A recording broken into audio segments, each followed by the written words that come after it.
5,000 না 25,000-এর মধ্যে এতজন অযোগ্য। ঘুরে পথে মেনে নিল এসএসসি।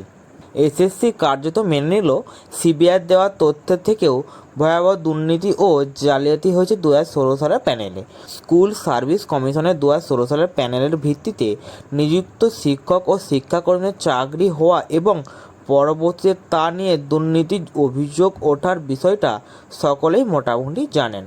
কলকাতা হাইকোর্টের রায়ে ওই প্যানেলের মাধ্যমে নিয়োগপ্রাপ্ত 25,553 জনের চাকরি চলে যাওয়ায় বিষয়টি ব্যাপক তোলপাড় ফেলে দিয়েছে। যথারীতি এই মামলাটি সুপ্রিম কোর্টে উঠেছে, আর সেখানে এসএসসি আইনজীবী দাবি করেছেন 2016 সালের প্যানেলের ভিত্তিতে নিয়োগপ্রাপ্তদের মধ্যে প্রায় 19,000 জনের চাকরি বৈধ, অর্থাৎ স্কুল সার্ভিস কমিশনের কার্যত ঘুরিয়ে মেনে নিয়েছে বাকি 7,000 জনের নিয়োগ অবৈধ পথে হয়েছে।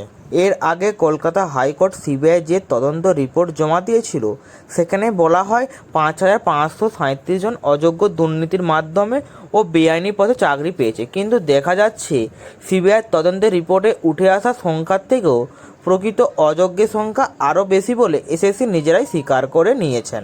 সুপ্রিম কোর্টের শুনানিতে প্রধান বিচারপতির নেতৃত্বাধীন ডিভিশন বেঞ্চের সামনে স্কুল সার্ভিস কমিশন আইনজীবী যা বলেছেন তা থেকে পরিষ্কার, সিবিআইয়ের দেওয়া তথ্যের থেকেও কমপক্ষে আর 1,500 জনের অযোগ্য এসএসসি 2016 সালের প্যানেলের ভিত্তিতে চাকরি পেয়েছিলেন।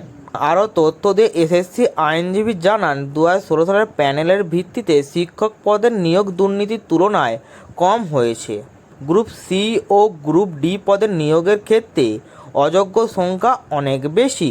নবম দশমের শিক্ষক পদের নিয়োগে 9% ও একাদশ দ্বাদশ শ্রেণীর পদের নিয়োগে 12% দুর্নীতির ফলে অযোগ্যরা চাকরি পেয়েছে বলে এসএসসির পক্ষ থেকে জানানো হয়েছে।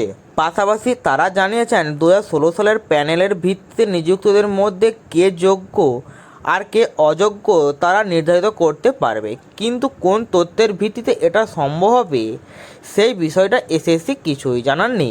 উল্লেখ্য, কলকাতা হাইকোর্টে এই মামলায় শুনানি চলাকালীন এই বিষয়ে এসএসসি কার্যত নীরব ছিল, কিন্তু তারা সুপ্রিম কোর্টে গিয়ে নতুন দাবি করেছে।